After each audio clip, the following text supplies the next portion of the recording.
Oh, Hello, hello.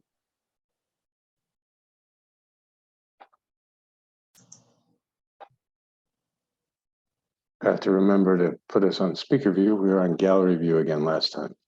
There we go. Okay, we're on speaker view.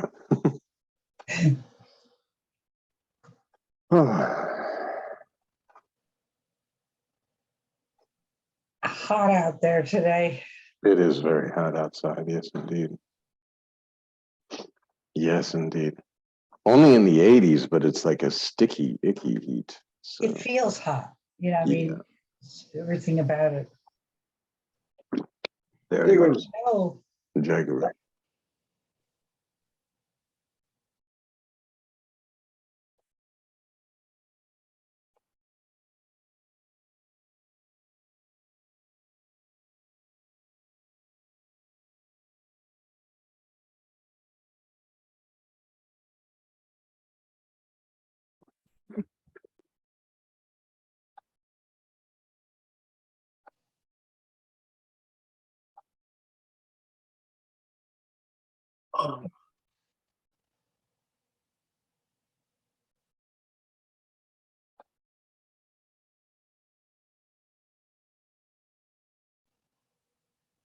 Just want to say thank you to be there. It's really, really helpful. Keep on. Yeah. Good, good. If I'm not there, I catch it on YouTube, and it's fantastic. Good, good. And it's very important. Good, good. It's like the.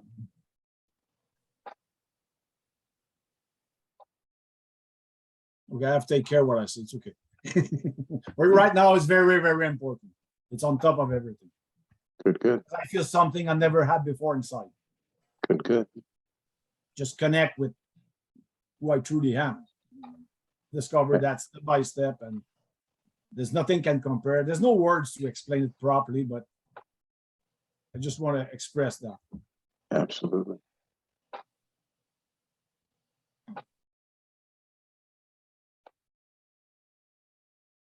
it's so nice that you have the permanent recordings and, you know.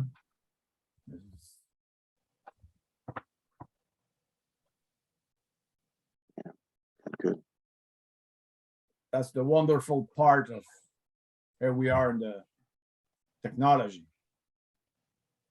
So many years ago, well, you need 12 years of waiting before you get the information. Right now, we push the button and we got it. That's true. So we have to have a lot of gratitude for that and appreciate it. Absolutely. And invest some time on our side too, because we got all the cake free now. Take the time to eat it and chew it and swallow it. Absolutely.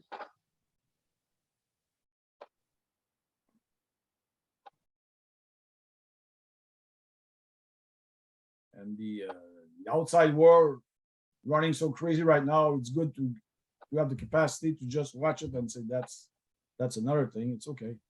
Doesn't matter. Exactly. Nothing wrong, nothing right. You just crazy a little bit, but it's okay. Exactly. Yeah, remaining with selfless self, and the entire world just collapses into that, and you're no longer like seeing and being disturbed by any kind of outside anything, because you just remain with yourself. And even if you're watching some news report or something and it gets to be a little bit disturbing, just, okay, no, just here. It's passing, okay. Just a scene. Scenes appear and disappear, no problem.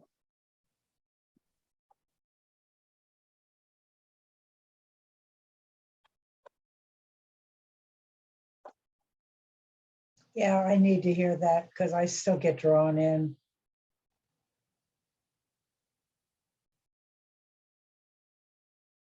Yeah, the answer to every question, the solution to every problem is your own self.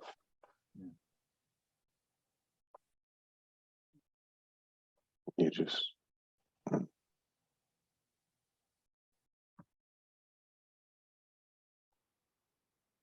that's it. It dissolves everything.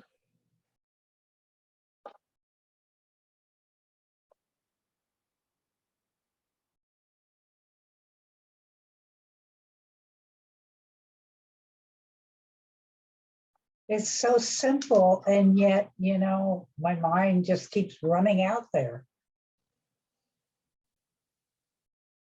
But mine can run. Let it run. Okay. Okay. Mind is Just doing what it's ignore it. doing. I'm just here. Mind is a flow of thoughts, and I'm not getting involved. And, you know, it's the old analogy of standing on the riverbank. Thoughts are flowing by, you know, you stand on the river, and if the water's polluted or if the water's clear, it has no effect on you. Once you jump in the stream, then you start to experience polluted water or clear water. And you desire more clear, of course, and not polluted. And then you start to get wrapped up in, why is this water so polluted? And you lose knowingness of, I can step out of this water and go back to the bank. I don't have to fight with the polluted water and cry about the pollution. I can just step out on the bank and watch and observe. Okay, water has pollution, water is clear, I am unaffected unless I jump in. And that's the crazy thing about jumping in. Once I jump in, I forget that I can just step out. Yeah, exactly. Yeah. You know, I get very involved in this. And then I try to fight as best I can to swim. It's just like when they say, when people are trying to be rescued, they tell them just to go limp. Let us grab you and take you and put you in the little, whatever, the little inner tube thing and bring you onto the boat. Don't fight. And it'd be very easy. But if you're drowning, then you're struggling and fighting. And it makes it more difficult for those rescuer guys, those frogmen guys, to try and rescue you, or the lifeguard even, to try and swim out to get you. Again, even for the lifeguard, trying to rescue you, you are your own worst enemy. In trying to struggle, in trying to survive, in trying to make sense or whatever, or try to, oh my God, I'm drowning, you're causing all the trouble.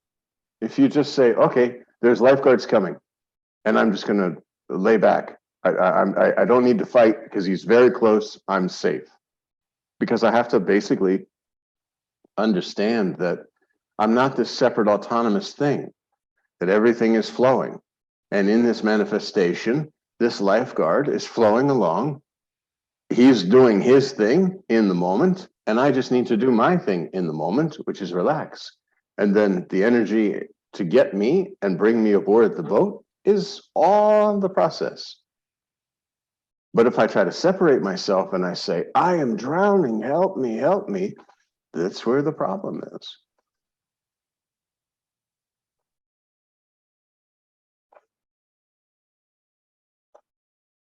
I am lost in thoughts. I have so many thoughts. I can't stop thinking. But these are all just, I've jumped in the river and I've forgotten I can just stand out because I'm not involved in thoughts. Thoughts can be there, thoughts cannot be there. When you remain with your selfless self, you get that, what they call that thought-free state, that umani, where it's no mind. So you know that that's not death. You're not thinking and you're not getting involved in mind, but you're still very much there. So now you're seeing that, okay, thoughts can be there, thoughts cannot be there. Even in meditation, the very first step is, oh, wait a minute, there's nothing there. It's very scary because I have nothing to say about this nothing. And mind wants to say, hey, we have to have something to say about something. I'm going to call it a void, and I'm going to say, no, thank you anyway. I'm going to back off a bit because I'm terrified to go there. What happens to me? Because there is no me. And when I'm in that space with my own selfless self, the mind cannot keep the illusion of me. Because I realize, oh, so that I am that. Oh, but what about this? What about that? No. Wait. No. Shh. Just here. Eventually I stop listening. Knocking on the door. Hello, I would like to come in. No. I'm really enjoying myself. Please just be okay. Just you be over there and I'll be here, and no need to bother each other.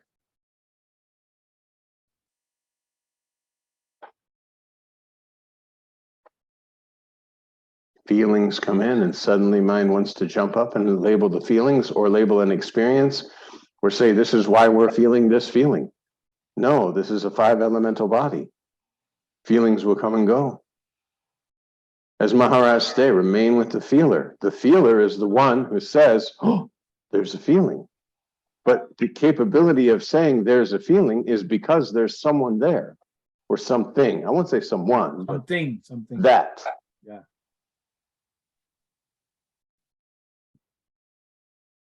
The sense of existence appeared to that which exists and did not have any knowledge of existence. And as soon as the sense of existence appeared, the concept I exist. And then this concept I exist immediately sort of looked inside the dream-based reality of body-based existence and said, I exist as this. Oh, okay. Now I understand. This is me. And mom and dad are saying, this is me. So this must be me. Which is nice, except now that I know myself, oh, now bad things can happen to me. Well, that's not good. That's terrifying, actually. If this is me, what happens when I'm not here? But you're never not here. You're just not here as this particular something, but you're not that particular something in this moment. And you never were. This particular something or this local identification is within your own self and is just because the sense I exist clicked with this body. Oh, I exist as this. Mom says, this is me. I'm your mother. I'm your father. Welcome to the world. You're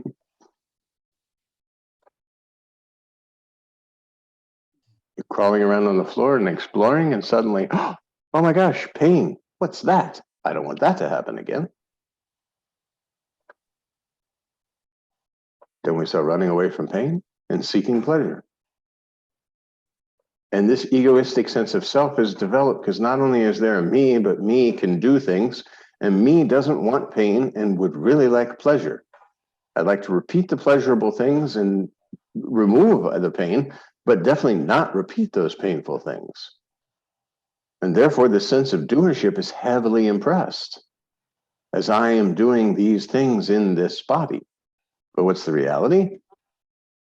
There's no sense of existence, and that exists senses this sense of existence. A dream world is created and populated. We call it waking world, but at first we're understanding it as waking world. And then there's the sense of existence that is, I exist as this. The sense of existence in reality is just formless presence. But there's not an identification with the formless presence because it's immediate. Remember, Maharaj says what is impressed reflects. So immediately this body is, oh, this is I exist. Just want to check back something. What is impress, project? What's impressed is project. So it's like, it's immediate. It's like, that's why it's like, if master says, I am Brahman, or he uses the example, like if the master says, you're very silly, or you're very slow, and you immediately say, oh, Maharaj said I am slow. So it's impressed, and it's like, it's deep within you, like, oh, I'm slow. Master has said I'm slow. Emotion is there. Exactly. So if you're saying to yourself, I exist as this is me, it's impressed. It's like, and you are basically, the unlimited is limiting and limiting and limiting and limiting. And then there's, if I have a body, this body needs clothes, this body needs things, this body needs all the everything that it needs. I want to just go out and just grab. That's why Maharaj very nicely says, When you were born, you didn't come with pockets.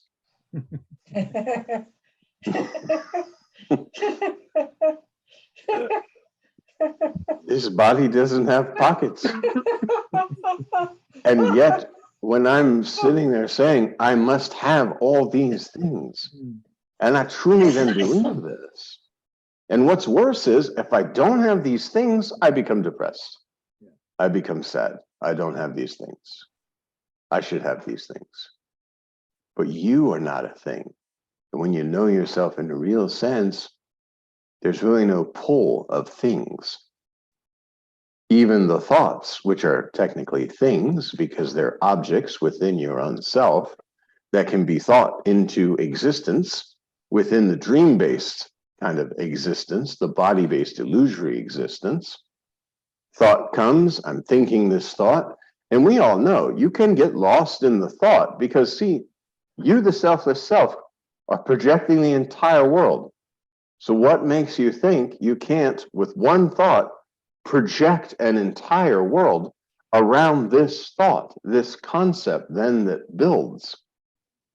And then you build more and more and more and more concepts. And we all know it's called, lost in thinking, lost in thought. You can literally be sitting there creating a thinking world and totally be not consciously present in this other, this right here. Yeah, that's happened really often. And I catch myself saying, where are you? Stop. Exactly. And don't judge, just observe, watching that and say, okay, what do you choose? Come back to yourself. Exactly. But it came really automatic and often. And what's helping me on different situations when sometimes I catch myself on some crazy way or whatever, say, okay. I like that because I catch that from you, John. Okay. Don't panic. Don't judge. Just stay. Okay, that's a flag. You can still go there, but you got another choice who's really more comfortable and easy. You know what I mean? Exactly. Just this. Okay, because there's no judgment. No yang. No. Okay. Yeah, because the last thing you want to do is say, oh my God, I shouldn't be thinking these thoughts. And what about my spirituality? And I should be remaining with myself. No, it's just like, okay, now I remain with myself as self. I no longer choose to chase the thoughts. I love remaining with myself as self. And I'm training this mind to basically enjoy the selfless self. Yeah. I've used the example of the jacuzzi. I'm up to here, just sitting in this jacuzzi of selfless self. Oh, so nice. Everything's so good. Something calls over here. I'm not getting out of my jacuzzi. Let's go see what this is, but I remain in the jacuzzi of selfless self. I have no desire to get out and go see and then, this was not worth my time getting it. No, I don't. I remain in the jacuzzi. When I'm speaking to others, okay, I'm in selfless self. It's no problem. This is happening. And I don't have to, like we talked about before, I don't have to put on a body to do these things. I don't have to put on John and say, okay, or how dare they talk to John? No, in reality, they're talking to the formlessness. And there seems to be a body that is available, but no matter what they say, it's not about me. There's no me. And the person who's saying anything about me is my own self. Yeah. Okay. So even since there's nothing here and there's the knowledge that there's nothing there, then how is the offense to whom is offending and who is being offended? No one. The air. Yeah. Space with space. I shared when I used to go to the metro or the MARC train, and you would see somebody and they'd step on your foot and they'd look right at you, but you could easily get rid of it. I mean, because that's me. Like, no matter, even if that person gives me an evil little look or whatever, if I react, then I suddenly create a story of what's going to happen and I'm involved. If I don't react, it's like boom, boom, it passes and that's it. Because it's just my own self. And in the very early stages, you could use this with mind to say, okay, I'm kind of testing myself. My selfless self is testing myself. I stepped on my foot to see what the reaction would be, even in mind, because at first maybe I don't react in physical, but I still say like, how dare this guy step on me? But the whole idea is selfless self with selfless self. Selfless self steps on selfless self's foot, and okay, there's no reaction here, and that's it. It's finished. Then the event becomes a non-event. That's freedom. That's freedom complete. Yeah, yeah. You continue to go through life, but you're no longer having these events that impress you and wreck your whole day. Like that's a morning time. You get angry and you're all through the whole day thinking about this event, and it's long past. Like it happened hours ago, but you're at lunch angry. Yeah, You know? Why?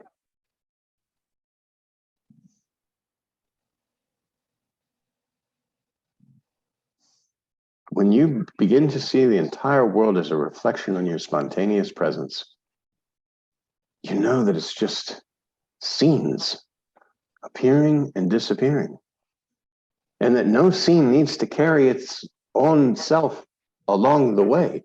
One take. We don't have to do one take here and then 60 million takes up here of how it could have gone different. Oh, you know, action. Oh, this person's living out of place. I don't like this. I don't like that. This should be this way. No, one scene, one take, finish. One scene, one take, finish. I saw a documentary on how they were making movies, and they don't do it the way we see a movie. Like, you know, we see the beginning scenes and we see all the scenes and all this. But when they make a movie, it's different locations, and they shoot different portions of the movie and then put it all together. So you don't need to put it all together. It's literally just these scenes. Okay, action, oh, doing this job. Action, off to the store. And you don't have to put together a whole thing and say, this is the movie. Now at the end, you say, okay, this is my day. I can talk about my day. I did this, I did that, I did this, because I'm not going to sit there. Somebody says, how was your day? Oh, no. You see, I'm not a doer. And I'm the selfless self. I'm formless. All these activities are occurring within me. So I can't really tell you how my day was because there's no me and there's actually no day. And that's egoistic spirituality. yeah, of course. They're not there at all. But it's more how you take it. You say, yeah, it's one take. That's Exactly. no story, no blah blah. Exactly. Shorter it is, more comfortable it is. Exactly. You prolong it by putting a you in there and then giving it over to mind to create the rest of the story. And just do the scene. Finish. Don't care about how it relates to anything. It doesn't relate to anything. It's right here, right now. Whatever's in the moment. Do your job, do your duties, and finish. That's it. We create relation and all the missed stuff coming with it. Absolutely. Because of identification with a body form and the mind's need to keep this. It's when you know yourself in a real sense, it's impossible to keep up this illusion of being someone separate. It's a full-time effort. And when you're not paying attention to the guy back here who's trying desperately to write the extra dialogue in every scene, you're not involved. And you're not, he's like, okay, here, they're going to say this, you're going to say this, you're going to say this, you're going to, no, let's be here now. Let's see. Even at work, many times my boss will say, okay, when you meet with this customer, their past is this and they've done this. And I always tell him, now he knows, but I always tell him, I'll just meet them, and see what happens in the meeting. Because if I go in with any kind of preconceived anything, then I'm not really having the meeting. Exactly. Yeah. I'm not really there in the meeting because I'm trying to run the script of how we say the meeting could or should go or might go. Mm. It's better just to be in the moment. And the truth is, other people will appreciate it when you don't bring yourself to the conversation. Exactly. Yeah, I remember that they say connect before correct. Connect first. Connect is spontaneous with nothing at all. Full open, Exactly. connect. And from there, we'll see. Exactly. But I got old reflex who like to drive the show, and I say easy. Training sales got a lot of training of manipulate, and you're gonna see this and you're gonna see that. But there's no joy there. It's a lot of effort. Exactly. Well, that's what I took a test right after coming back from India. And one of the tests was your communication style. And everybody was supposed to have a specific communication style. And I answered the tests, just, answering them. And it said I had a fluid communication style because in each one of the examples, it was whatever was there in the moment. That's what we do. It wasn't like, because some people were like very, I think it was like commanding or director, or some people were laid back, or some people were very structured or whatever. But the test said that I was fluent and able to just go with whomever. If I'm speaking with someone who's structured, then it seemingly is going to be in that way. Someone who's a little bit more domineering, seemingly in that way, or backing down when you need to back. And I didn't really think about it. I just answered these questions based on the test. And that's life. You don't bring you into it. Oh, I'm this way, therefore things have to go that way. No me, no you, nothing is there. And nothing's happened, nothing will ever happen. So why am I going to be irritated about a happening? It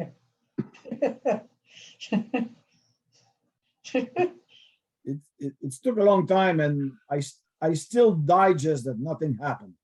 It's not fully inside. I chewing and say, okay, it's coming. But I've got the perception that that's true. Nothing happened.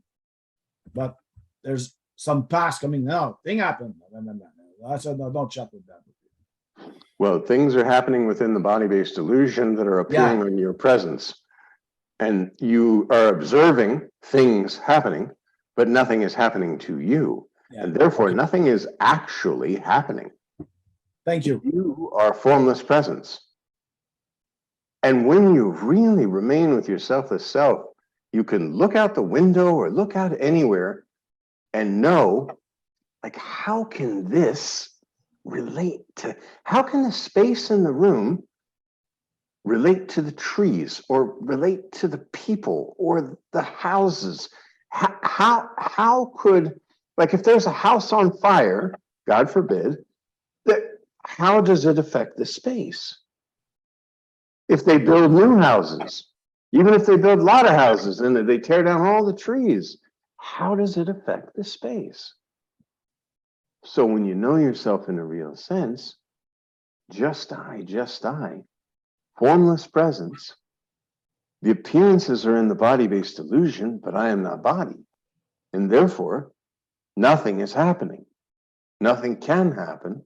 Nothing will ever happen.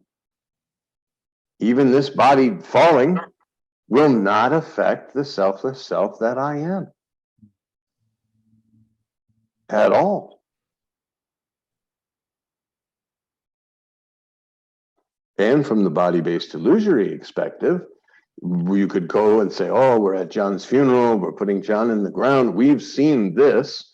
So then people will say, like, how can, like when Maharaj left the body and was put in the ground, they were, buried or burned or whatever. They said, okay, so like it's finished, but only in that specific instance, through that specific lens of seeing within the body-based illusion or the dream, because there's just one dreamer. The dream is, I am somebody else, and this is a life. And when this somebody else is no more, the dreamer is not affected. The dream goes on, so to speak, but not in this little character has been taken off the board and can never go back on the board. But there's no gain, no loss to that you are. because there's plenty of other forms being created and destroyed all the time. And you're none of these, yet you're all of these. So when one is gone, I think Nisargadatta Maharaj says the tsunami comes and it wipes out 1,000 people. This is a terrible thing, but in reality, nobody's dying. You know, that's the whole preface of the Bhagavad Gita. Do your job, do your duties, go out there and fight. Don't take it egoistically that I'm some great warrior and I'm killing people and all this, but do what needs to be done in the moment, because you cannot not do it. And know that no one's dying and no one's killing. And I think Krishna says, all the people on the battlefield, they're already gone. So there's no one's dying. No one's being lost. Nothing. And as Nisargadatta Maharaj has said too, that the saints who've come, the saints who've gone, they've not changed the world. It's an individual aspect. It's an individual kind of perspective. The telescope, all these different telescopes looking into your own selfless self, and we call it the world. And whether one telescope less or two telescopes more, just the body-based illusion, and it doesn't, you're not in it. It's in you. Yeah. Yeah.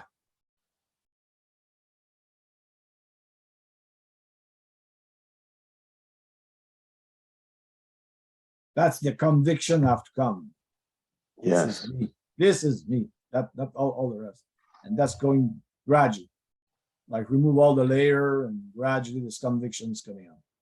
Absolutely. And the more you remain with your selfless self and don't get caught up in the body-based illusory happenings, then you just know, oh yeah. And for my own self, after taking mantra and going through like food poisoning and all these sort of things with mantra, rather than creating an experience or having an experience through mind, was amazing. It was like, so all this stuff, there was no experience, no experiencer, and no impression in memory of a good thing, bad thing. Of course, food poisoning is not good, but when you're not really experiencing it, you're seriously just seeing scenes appearing and disappearing and scenes appearing. You remain with mantra, remain with the selfless self, that presence, just die, just die. Before you know it, then back in the ashram doing the bhajans, and food poisoning has passed.